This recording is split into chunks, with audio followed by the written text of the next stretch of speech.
Okay, so the basic research concepts for BIO115, we are going to talk about developing search terms for use in the databases using some of the sample topics you've given me. We're going to talk about the difference between peer-reviewed and scholarly. You may have already heard about this before, but it's really going to be important to be able to identify what's going to be helpful information in the databases and what you want to probably not waste your time sorting through. We're going to talk about how to use Boolean operators, which is a different way of searching than what many people are used to just using Google and other search engines.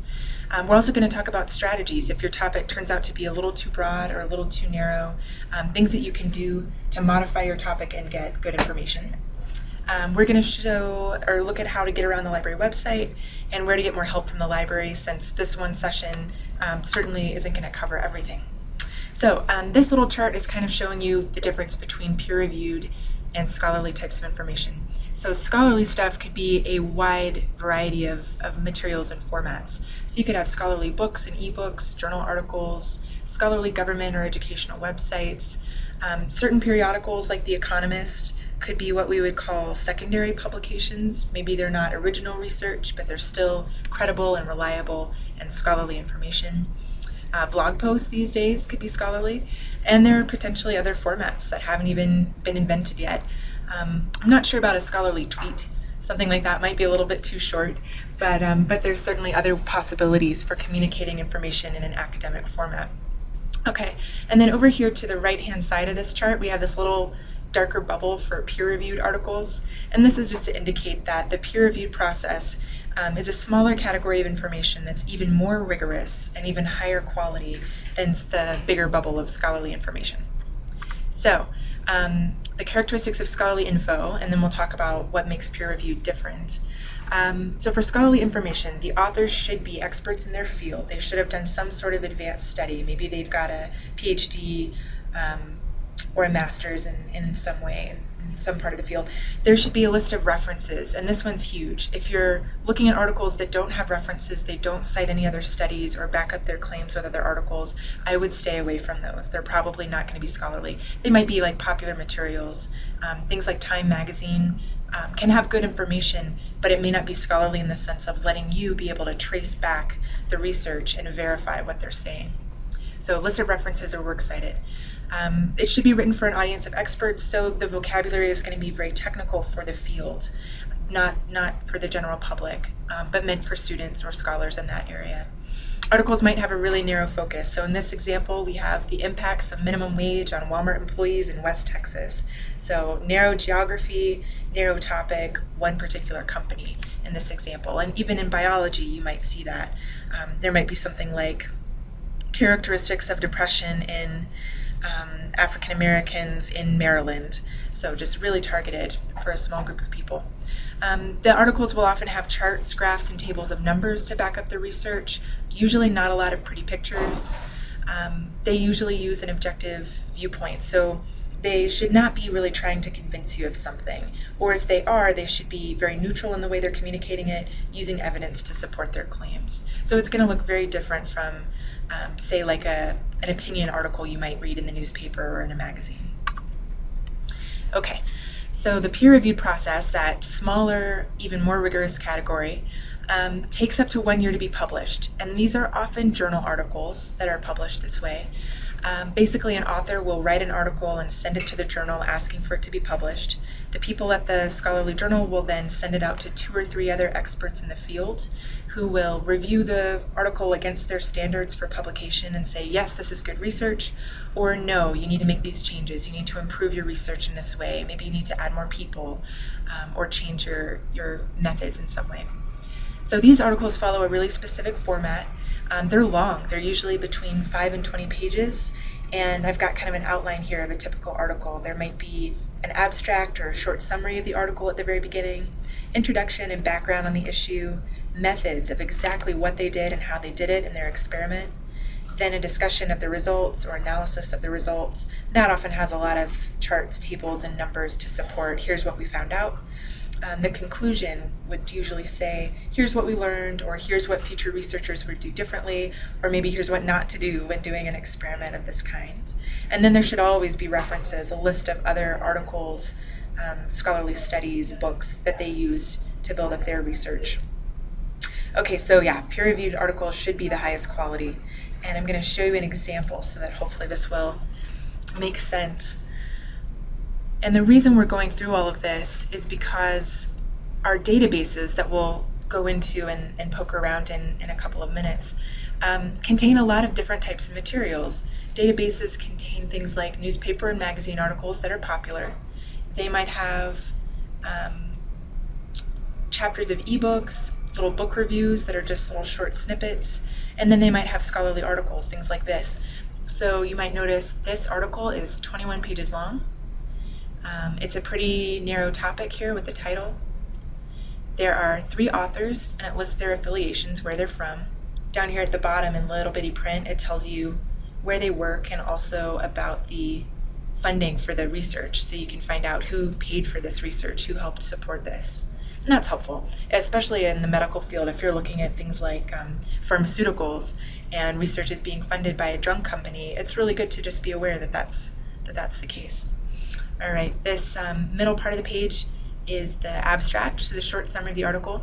Unlike a novel, it's actually going to give you little snippets of every section of the article as a summary combined up front. So even the conclusion, it's going to go ahead and tell you what they learned in the most important part.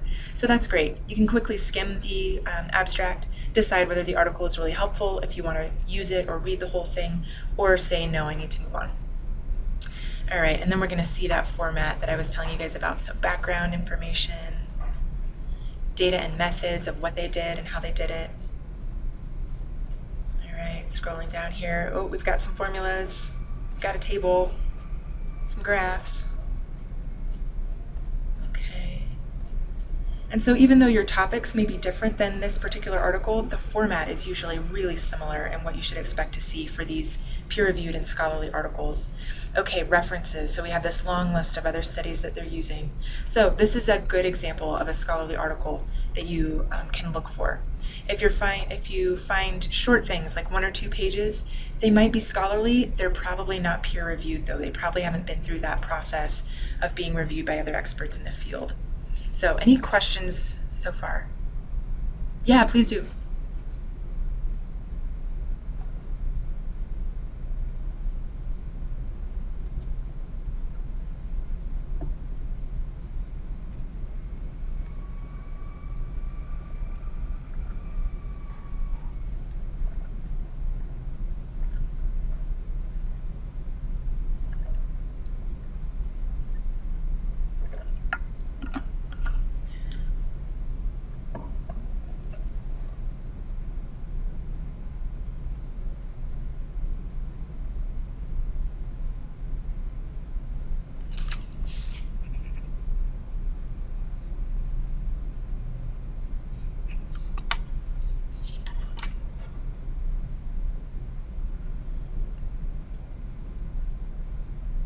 That's a really great point, and I thank you for talking about that and mentioning that that could be included.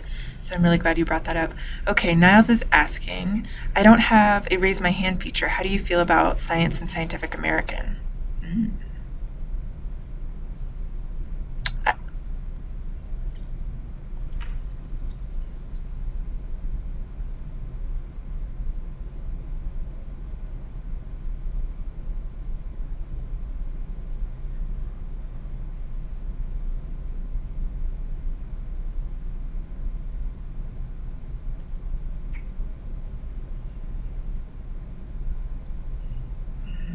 And so Scientific American would fall into that category of secondary publications where there's often not original research that's being reported. They're often reporting on some studies that other folks have done, but it's still credible and I would say still scholarly, even though it's intended for the general public. It's not a sensationalist magazine. I think the intent of the magazine is to inform by and large. So yeah, great questions.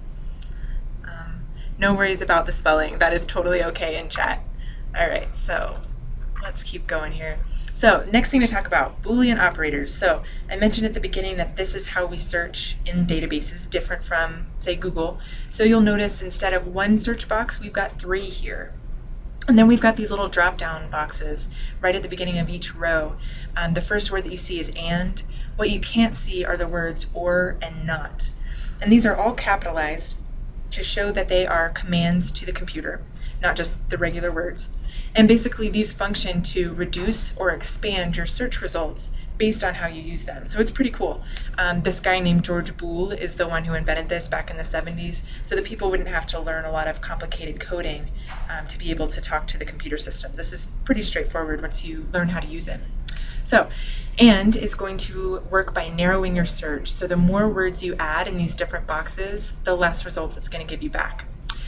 What a lot of people make the mistake of doing when they first start using a database is they'll put in search terms that are the same kind of thing they would use in Google. So they might ask a question like, how is cystic fibrosis diagnosed in children?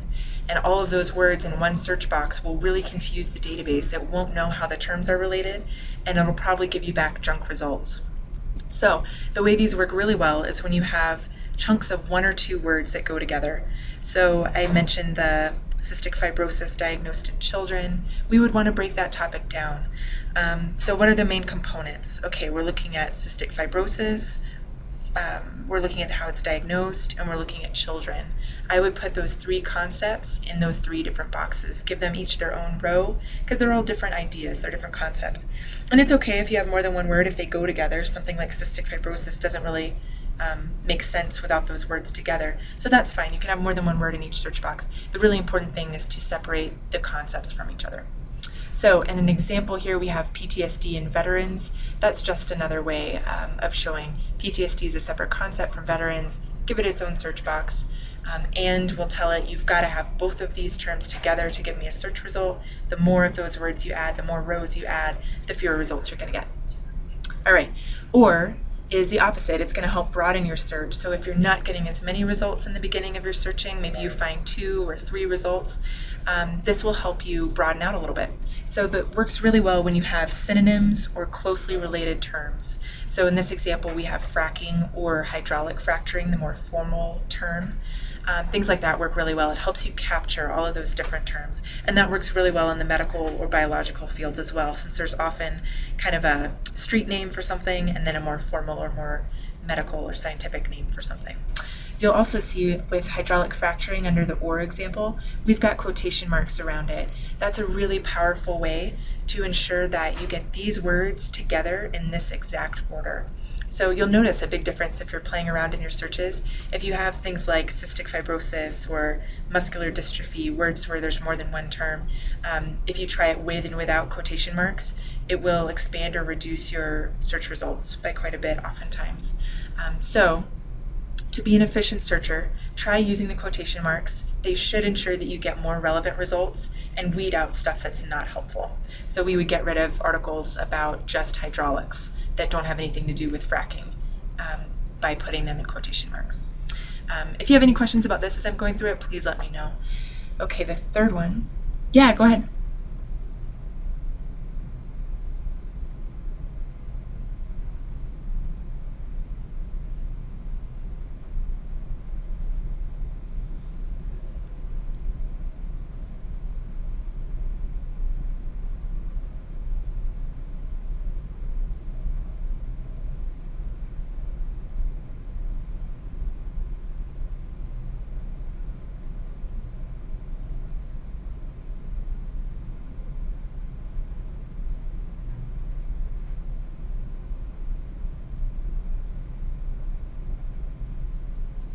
Cool, that's a great suggestion. Okay, so the third Boolean operator is not, which we don't use too often, but it's helpful in weeding out the things that you don't want to see. So let's say you're looking at sickle cell anemia and you're trying to find information about it in teens, but you keep getting it in older adults. You might say not adults and try to get rid of those search results in your searching. So those are the 3 Boolean operators. It takes time and it takes practice to get comfortable and get to use them really well. And so let's go take a look and see kind of what some of this stuff looks like. All right, I have many tabs open here. So to get to all of the library stuff that we have available for you, it's really easy. There are library links in the upper right-hand corner of every single page that we have through the arapahoe.edu website. So I can go anywhere on the website, and those same links up in the upper right corner are going to stay the same. So I'm going to click on library, and this gets you to our part of the site. So on our homepage and on every part of the website that we have these 6 colorful buttons in the upper right hand corner, and these are shortcuts to get to the main tools that we have. So since you guys really are looking for peer-reviewed articles and kind of the top tier secondary journal articles like Scientific American, things like that, I am going to skip over showing you some of the tools that we have. Things like Book Plus, that's our library catalog. Things like our online books tab takes you to 2 ebook systems that we pay for with access to 160,000 ebooks. That one might be helpful for you depending on Janae's criteria. But for peer-reviewed information, what we're really going to focus on is the purple Databases and Articles button. Okay, so we pay for more than 25 different databases. Niles is saying no more Dewey Decimal System. That's right. In fact, we use Library of Congress for our print books if you're ever here in the Littleton Main Library. And then so much is online that learning how to search all the online stuff that's been digitized is becoming really important. So we pay for more than 25 different databases from your tuition money. And the reason is a lot of this stuff you can't find out on the open web. You can't Google it and get to this stuff. It's copyrighted information. It's owned by the journal providers and the publishers of the content. So we pay them to get access to it. So that's why it's good to know how to use these things and how to find them. So the background information area, it's only going to be useful to you in terms of checking definitions of words or checking facts, things like that. The only one I'll point out to you is Credo Reference, which contains thousands of digitized reference books. So things like Dictionary of Biology or Encyclopedia of Human Biology, Dictionary of Genetics, things like that would be found in here. So it works a lot like Wikipedia. You can put in a term that you're not really familiar with. I'm going to try Noonan syndrome, and I'm going to put it in quotation marks. And it's going to try to pull up entries from some of these different reference works. So we've got this one, this number 2 entry, Noonan syndrome, an Encyclopedia of the Human Genome. Cool. So this is a secondary source. It's not going to be original research, but it's going to just give you an overview and quickly explain to you what this is, what the symptoms are, how it affects the body. So really cool tool that's much better than Wikipedia, much more scholarly, since these are actual print books that are where the information is coming from. Oh, that's really cool. Okay, it's got references, it's got further reading, so it definitely meets the criteria for scholarly information.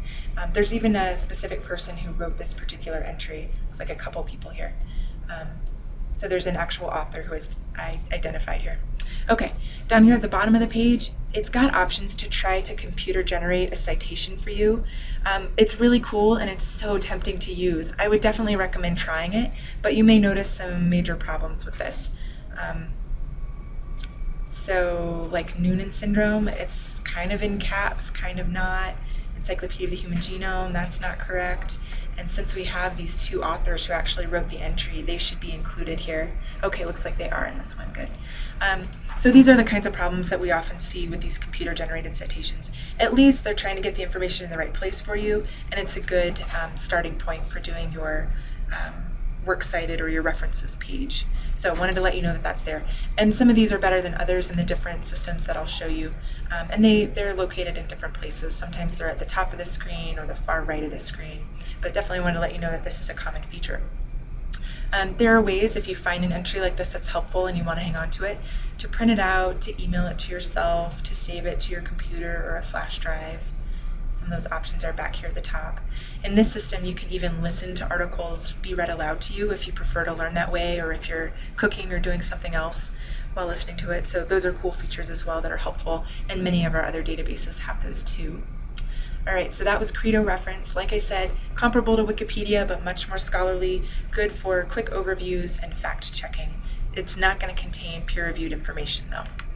Okay, the next category is where we're really going to spend a lot of time. This articles category are the big databases that contain scholarly journal articles like the one that we looked at briefly, newspaper and magazine articles, chapters of ebooks, book reviews, and some other random types of information.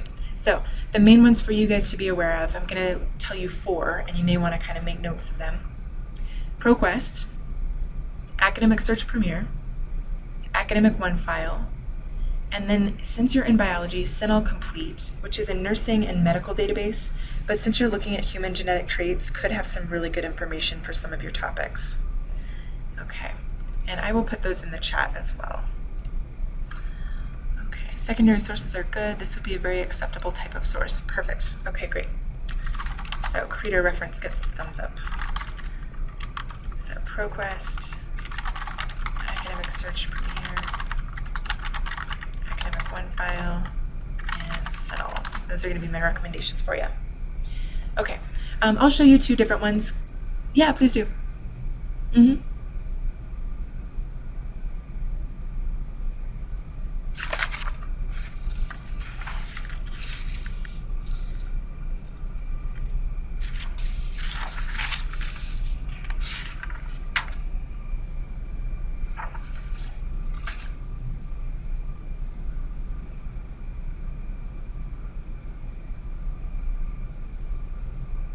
Awesome.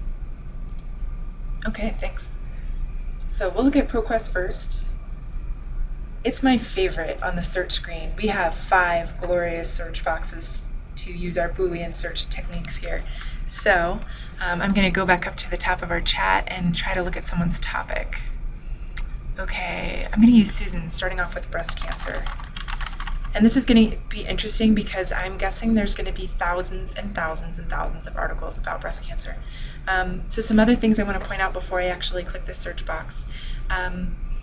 What we'll do in just a second, after we see how many thousands of results we get, I'll come back and I'll try adding some more terms and getting a little bit more specific. So Susan, if there's a specific part of the illness that you're looking at, if you're looking at the breast cancer gene, or if you're looking at it in young women, or any kind of specifics like that, please let me know and I'll add those in. When we do a basic search, we're looking for these words in any field, so author, title, looking for them anywhere in the article, and that's fine. To narrow down though, if you are getting just overwhelmed by how many articles there are on your topic, try looking for your search terms in the abstract, that short summary, because they're more likely to be the main idea of the article if they're found in that short summary than if they're just mentioned anywhere in the 20 or so pages of the article. So that's one tip for you, trying the abstract field. Okay, down here we've got search options, limit to. These are really important. Full text, we try to always have checked. This will ensure that there's a PDF or HTML file of the article with the entire article contained in it for every search result that you see. Sometimes you'll just see an abstract and the basic information and you won't be able to get to the whole article, and that can be a really frustrating experience. So personally, I prefer not to see that information if I can't get to it easily. If you do happen to fall in love with an article that you can't get to, let us know at the library. We have some back-end tricks that we can try to use to find the article for you, but by and large, having that full text box checked will save you a lot of time. Peer-reviewed, yay! You can check the peer-reviewed box and it will try, it's not perfect, but it will try to weed out all of the other types of information that are not peer-reviewed articles. You can also check scholarly journals if you want to be a little bit more broad than peer-reviewed, but weed out things like newspaper articles or things that are not as scholarly. So those are some really great options to keep in mind. Then we've got all sorts of other things. This source type is going to show you, like I was saying, all the kinds of materials that are in the database, and you can get really specific with your searching. Most times I don't find a need to use these. Just by using my search terms, I can get narrowed down. Okay, great. So I'm going to go ahead and do a search just with breast cancer. Oh my goodness, we have 151,816 results. So if you get a number like this is telling you, great, there's plenty of information to write your paper on it. Maybe this is a little too broad, so you want to add some more terms and get a little bit more narrow. So I'm going to go back up to my search box up at the top, and I have this option to modify my search, which is great. So I don't have to start totally from scratch. So I'm going to try some of those tricks. I'm going to try breast cancer in the abstract. I'm going to try gene. And I might even try breast cancer gene all together. And maybe I'll try that. Breast cancer gene. Using my quotation marks to ensure that I get all of these words, I'm going to try diagnosis as an additional term. Okay, and this time I'm going to limit to peer-reviewed articles. I'll just see what happens. Oh my goodness, we went from 151,000 to 25 results with just a few options there. Pretty cool. So let's see how effective this was. Magnetic resonance imaging of the breast. It's going to try to highlight for you which words it found and identified. So that can help tell you how successful your search was in terms of, are these articles relevant, or do I need to tweak my search a little bit to get what I was hoping to find? It's also really helpful to use the preview button just to the right of the title of the article. This will just show you that short summary. It'll pop it up for you. It's also going to show you all of these subject terms associated with the article. This is a great place to come to get ideas for better vocabulary than the words you started using. My advice to you would be learn from each search that you do. If something isn't quite working, try to look through your search results and identify what's going wrong so that you can adapt and tweak your searches a little bit and improve them and hopefully get the kinds of things you're looking for. Other options, over here on the right hand side, we have a lot of those choices that we saw in the advanced search screen, but now we have them now that we have our list of search results. My strategy personally is to often be really broad when I search initially and then narrow down in this screen once I see, okay, I've got enough to work with. I'm not being too narrow to start out with. So that's my personal preference. Narrowing by publication date may be really important for you guys for your topics. So right now we're getting articles on breast cancer going back to 1996. That may be too old for some of your topics. Maybe you really need pretty current research, like the last, I would say, 5 to 10 years. That got us down to 7 results. And 7 is a number where you would hopefully be comfortable actually reading the little previews for all of these to find some good articles. Okay, once you find ones that you like, you've got options down here at the base of each result to look at the full text. That's an HTML version that'll just appear with the whole article in your screen. Or you can look at the PDF version, which is probably more like a scan of the article, or it's going to look more like it looked in the print journal. So here's an example here. Oh, interesting. This looks like it's actually a literature article rather than a medical article. So that one might not be such a great example. Let's try this one down here. And different databases have different strengths. Okay, this one's a better example. It looks a lot more like what we saw in the initial example of an article. It's 13 pages long. Let's see, it's got charts and graphs, it's got references, several authors identified along with where they work. Okay, great. So this would be an example of a scholarly article. Okay. So if we took off the peer-reviewed option and undid it, let's see. I'm going to clear out some of these terms. It will show you then in your list of results on the right-hand side what you're getting. So scholarly journals, magazines, trade journals, newspapers. So this is another way to click through. Maybe in your initial research you want to start with magazines or trade journals and then move to some more scholarly stuff once you have an overview and a general idea of the topic that you're looking at. All right, questions about ProQuest or about searching so far?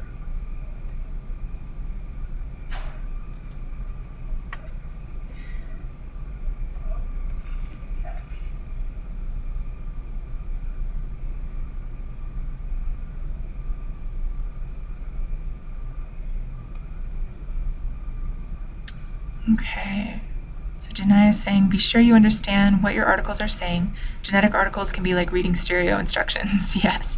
Be picky. Not all scientists are good at writing about their topic, and some topics are really specific and hard to read because of the level of background knowledge required to read and understand them. I totally agree. I was trying to help a student find information on a lung cancer vaccine that's really new and really recent, and as we were looking through some of the articles, we couldn't even identify what part of the body they were referring to. So if that's the case, maybe move on. Maybe try to find things that are a little bit more accessible in your initial research. My advice in terms of understanding some of the peer-reviewed articles would be start with the abstract, then jump all the way down to the conclusion of the article and get a better idea of what they found out. Then go back through, work your way through the methods and the discussion and the central parts of the article. You'll have more of a sense of what they're talking about and the big picture that way.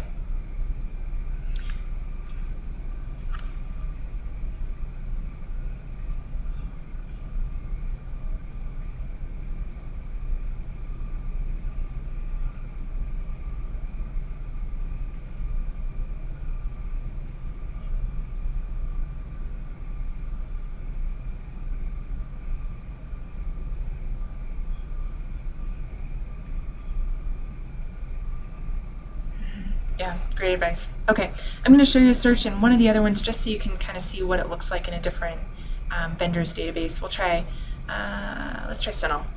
So CINAHL is a nursing and medical database. Okay, this time we've got 3 search boxes.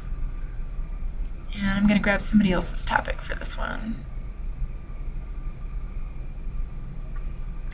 Okay. Osteoimperfecta. Okay, I'm going to try with quotation marks. And I have a lot of those same options. I can choose which field I want these words to be searched, or just leave it open as a keyword search. What is osteoimperfecta known as? Does it have a more common name? Okay, Clay is saying it's actually osteogenesis imperfecta. Perfect, thank you. Brittle bone disease, excellent, great. So, this is a wonderful opportunity to use the OR option.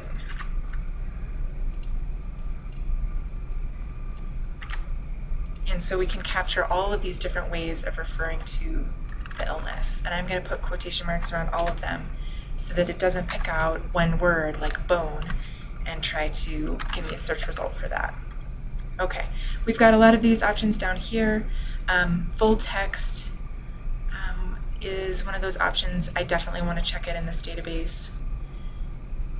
Peer reviewed over here, I definitely want to check that. Okay, let's see what we get. Ooh, 1 to 2 of 2. So this is telling me that something is not going quite right. I can try removing the quotation marks. Maybe they're backfiring on me. Occasionally that happens. Oh, you know what? I bet it's because I forgot to change this last 1 to or. Okay, let's try this. So I was telling the system you've got to have the words osteogenesis imperfecta and brittle bone disease, so not as many results met that criteria. All right, now we've got 75. That's more what I would expect to see. Another option, we're getting articles going all the way back to 1980. I probably want to drag this little button on the far left over to the last 5 or 10 years. Say 2010. Okay, now I've got down to 30. Between 30 and 60 results would be my recommendation as kind of the magic number to look through. That tells you there's enough for you to write about this. You're not being too narrow or too broad in your topic. Okay, so same options. I've got a little preview button to the right of the title. It looks a little bit different, but you can still look at the abstract and look at the subject terms that are tagged with this. Okay, and because I have the full text box checked, I have a PDF full text file below each of these search results. So here's one of these articles. This one's 5 pages. I've got authors who look like experts. I've got some medical images. And I've got references, so that's good. It's shorter, but it still meets the basic criteria. So in this system, if I want to hang on to this article, I have options in the far right to print it out, email it to myself, and email is my preferred format of organizing my research. I would recommend you try it as well. The benefits are that you can get to your articles from anywhere, whether you're at work or at school or wherever you might be. You can also ask it to send you not only the PDF file, but also to send you the citation, that computer-generated citation. If you want to see what the citation is going to look like, make sure it looks okay. You've got a Cite button here, and it's going to give it to you in all the common formats. So we've got APA, I scroll down, MLA, and this one looks pretty accurate. It's doing a pretty good job of keeping the formatting. And when you get it into your Word document, you'll still need to do the indentation yourself and format it in your Word document properly. But at least it's, again, got all the info in the right spot for you. Okay, so that is database basics, and a lot of this is only really going to make sense when you start poking around and doing it yourself. So what other questions do you all have for me? There are other things I can talk about, but I'm mindful of your time, so I want to address specific things that you're wondering about.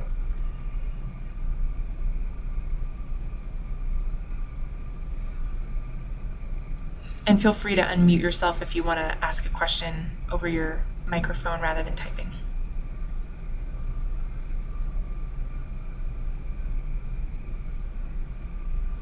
Okay, Niall says seems pretty straightforward. Great. Okay, Clay's saying I don't have any Perfect. There's one more trick I want to show you. If you're using the online Mendelian Inheritance in Man website, there's a Google trick that's kind of helpful.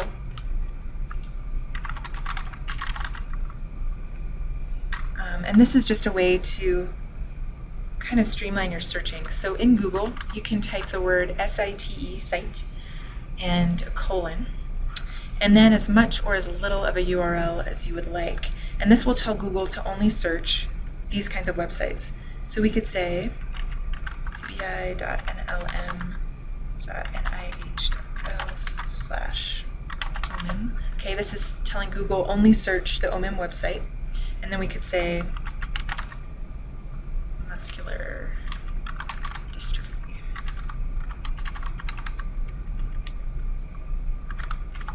I'm one of those people who can't talk and type at the same time. Okay, here we go. So we've got an ad right here at the beginning, but then all of my other entries are from government websites, from National Library of Medicine websites.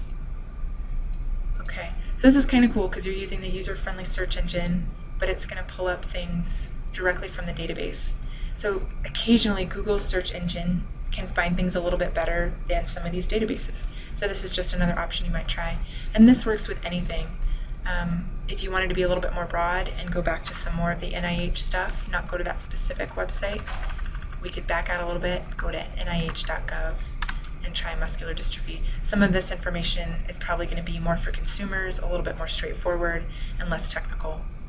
So this would be another option. And again, all of the websites I'm seeing are .govs. So here's another example. All right. So if there are no more questions, then we can end the recording. And you guys are welcome to stay on if you have other questions for your instructor or other things to chat with. The last thing I'll share with you, though, is where to get more help from us, just briefly. So back to our library homepage. I know this is an online class, but if you do live in the area, you're welcome to come down and chat with us here in the library. Use the print books that we have here, all of those things. We have our hours, phone number, and email address here on the website. You're welcome to request a research session with a librarian, half an hour or an hour. We'll do it over WebEx or in person, depending on what's easiest for you. Hopefully we'll have worked out all the WebEx snags by then. I'm not really sure what was going on for tonight. And then the final great option would be this Ask Academic chat widget that's on the lower right-hand part of our homepage. This is a service where academic librarians in Colorado get together to help answer students' questions, and it is awesome. I participate in it during the week, and you'll basically type in something like, I'm working on a human genetic trait paper, my topic is this, I've tried these things, here's the issue I'm having, and the librarians on the other end will make recommendations and suggestions for you. They'll be able to see all the databases that we have here at ACC and can guide you through them. So really great service, I definitely recommend it. Oh, and one other one, library tutorials, back up to our 6 colorful buttons in the upper right. These are little 3 to 5 minute YouTube videos on a lot of the things that we touched on. So if you can't remember something we talked about, this will be just a little short snippet for you. So those are helpful as well. Okay, and Ask Academic is a 24-hour, 7-day-a-week service. So if you're one of those people who likes to do homework at 2 a.m. on a Tuesday, this is for you. So definitely. Okay, thank you all so much. Appreciate your time and thanks for your patience logging on. You're welcome to leave the session now or stay on if you have further questions.